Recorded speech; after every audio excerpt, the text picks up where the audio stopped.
राधे राधे। गोविंद प्यारी के चैनल में आप लोगों का बहुत बहुत स्वागत है। तो आज की वीडियो में मैं आपको ये बताने वाली हूँ कि मासिक धर्म के उन दिनों में बिना स्पर्श किए लड्डू गोपाल जी की सेवा कैसे की जानी चाहिए, और साथ ही साथ ये भी बताने वाली हूँ कि कुछ भक्त हैं जो कि पीरियड्स के इन दिनों में भी लड्डू गोपाल जी को स्पर्श करते हैं, उन्हें स्नान भी करवाते हैं और भोग आदि लगाते हैं। तो क्या ऐसा करना अपराध है? क्या ऐसा करना कहाँ तक सही है और कहाँ तक गलत है, वो सब भी मैं आपको वीडियो में आगे बताने वाली हूँ। लेकिन सबसे पहले मैं आपको ये बताऊँगी कि आप बिना स्पर्श किए लड्डू गोपाल जी की सेवा इन दिनों में कैसे कर सकते हैं। तो देखिए, सबसे सरल उपाय तो यही है कि आपकी फ़ैमिली में कोई और जो फैमिली मेम्बर है, आप उनसे बोल सकते हैं कि उन दिनों में लड्डू गोपाल जी की सेवा कर दीजिए। ज़्यादा नहीं, कम से कम बस वे भोग लगा दे और आपके लड्डू गोपाल जी का स्नान करवा दे तो वो भी बहुत है। लेकिन कई बार क्या होता है कि जो फैमिली मेम्बर है वो नहीं होते हैं या हम अकेले ही रहते हैं, तो फिर बात आती है कि लड्डू गोपाल जी की सेवा कैसे की जाए। तो देखिए, उसके लिए एक उपाय है कि आप जो लड्डू गोपाल जी हैं उनकी सेवा मानसिक रूप से करें, यानी कि आप मानसिक सेवा करें आपके लड्डू गोपाल जी की। अब कई लोगों को ठीक से नहीं पता है कि जो मानसिक सेवा है वो किसे कहते हैं और कैसे करते हैं। तो देखिए, मैं आपको बता देती हूँ। जो मानसिक सेवा है वो हम मन से करते हैं, यानी कि आप जैसे आपका डेली रूटीन है, आप अपने लड्डू गोपाल जी को सुबह स्नान करवाते हैं, श्रृंगार करवाते हैं, भोग लगाते हैं, तो ठीक आपको वैसे ही करना है। आप आँखें बंद कर लीजिए और आप मन की आंखों से देखिए या कल्पना कीजिए या ऐसा भाव बनाइए, ऐसा सोचिए कि वही सब आप कर रहे हैं, यानी लड्डू गोपाल जी को आपने उठाया है, फिर उन्हें स्नान करवाया है, फिर उनको वस्त्र पहनाए हैं सुंदर से, फिर आपने लड्डू गोपाल जी को श्रृंगार भी करवा दिया है। अब लड्डू गोपाल जी के सामने आपने भोग रख दिया है और जो आपके लड्डू गोपाल जी हैं वे उस भोग को खा रहे हैं, पा रहे हैं, भोग लगा रहे हैं। तो बस यही करना है आपको। आप जो भी सेवा करते हैं आप इसी प्रकार से आप अपने लड्डू गोपाल जी की सेवा कर सकते हैं। इसे कहते हैं मानसिक सेवा।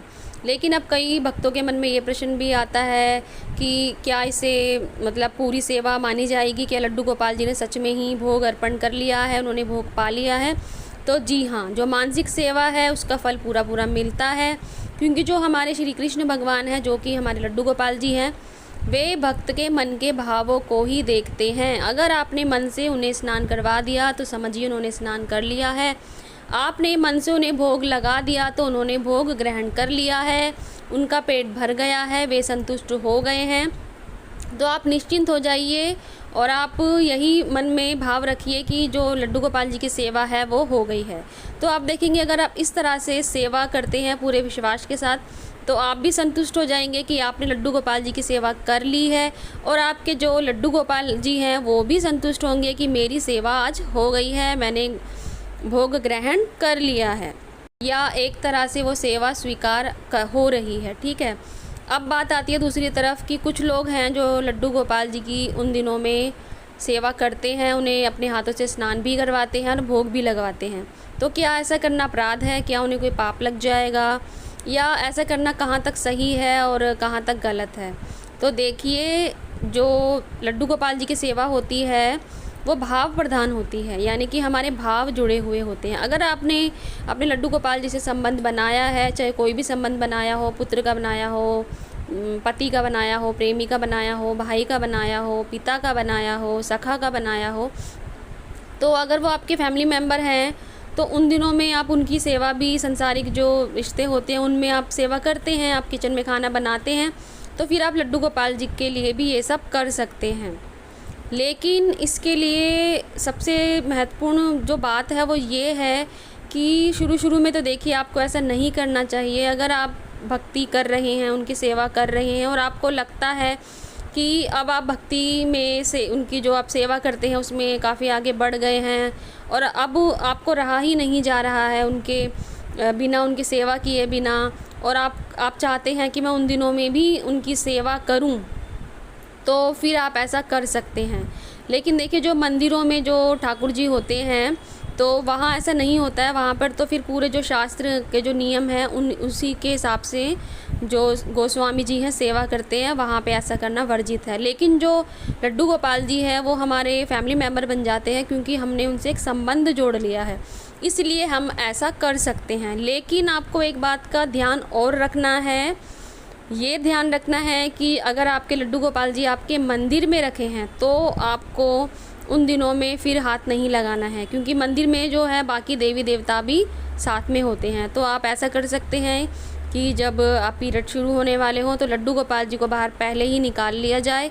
आप 3-4 दिन उनको अलग ही रखें कहीं पर, और उनकी सेवा फिर आप प्रॉपर मतलब आप उनकी सिर्फ स्नान करवा दें और भोग लगा दें। आरती वगैरह आप नहीं कर सकते हैं। शंख से अगर आप स्नान करवाते हैं तो शंख से स्नान नहीं करवा सकते हैं। बस आप उन्हें स्नान करवा के वस्त्र श्रृंगार पहना के और भोग लगा सकते हैं। उसके बाद जब आप ठीक हो जाए तो उनके बाद फिर लड्डू गोपाल जी को वापस आप जो आपका मंदिर है उनमें विराजित कर सकते हैं। लेकिन अगर आपका मन मानता है इस बात को तो ही आप ऐसा करें। अगर आपका मन इस चीज़ के लिए, इस तरह की सेवा के लिए गवाही नहीं देता है तो फिर आप ऐसा ना करें। देखिए, मैं भी अभी लड्डू गोपाल जी की जो सेवा करती हूँ मंदिर में ही रखे हुए हैं, तो फिर मैं उन दिनों में सिर्फ मानसिक सेवा ही अपने लड्डू गोपाल जी की करती हूँ। अगर कभी भाव बनेगा या हो सकता है आगे जाके मुझसे बिल्कुल भी ना रहा जाए, उनकी मानसिक सेवा से भी मुझे संतुष्टि ना मिले, तो फिर मैं हो सकता है उन्हें अलग उन दिनों में निकाल लूँ, उनकी सेवा करूँ और वापस फिर उन्हें मंदिर में विराजित कर दूँ।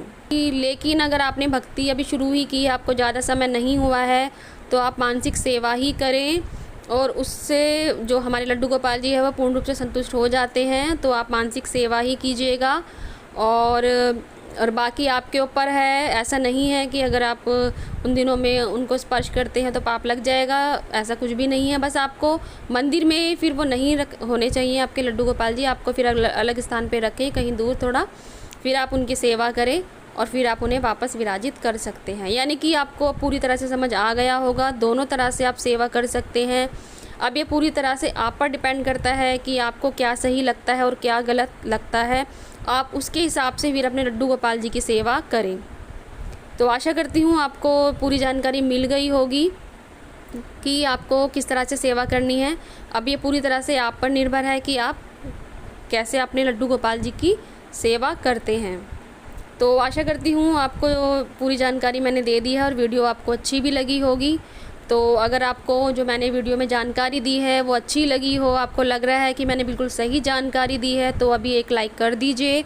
मेरे चैनल गोविंद प्यारी को आप सब्सक्राइब कर दीजिए ताकि मैं आगे जो वीडियोस बनाऊंगी उसका नोटिफिकेशन आपको मिलता रहेगा। और इस वीडियो को ज़्यादा से ज़्यादा शेयर कीजिएगा, क्योंकि अभी भी काफ़ी लोग हैं जो इसमें कन्फ्यूज़न में चल रहे हैं कि उन्हें स्पर्श करना है, नहीं करना है, क्यों नहीं करना है, ऐसा क्यों होता है, हम सेवा कैसे करें। तो इस एक वीडियो से उन्हें पूरी की पूरी जानकारी मिल जाएगी और उनके सभी जो मन में प्रश्न हैं उनको समझ में पूरी तरह से आ जाएगा और वो खुद डिसाइड कर सकते हैं कि फिर उन्हें पूजा या जो सेवा है अपने लड्डू गोपाल जी की कैसे करनी है।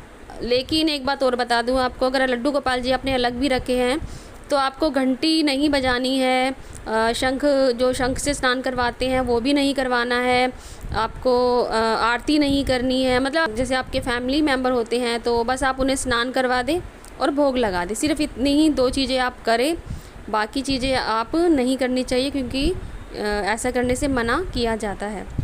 तो आशा करती हूँ आपको वीडियो अच्छी लगी होगी। अभी एक लाइक कर दीजिए, मेरे चैनल को सब्सक्राइब कर दीजिए, ज़्यादा से ज़्यादा इस वीडियो को शेयर कीजिएगा। आगे भी आपको ऐसी जानकारियाँ मिलती रहेंगी। तो चलिए आज की वीडियो में ही समाप्त करते हैं। राधे राधे।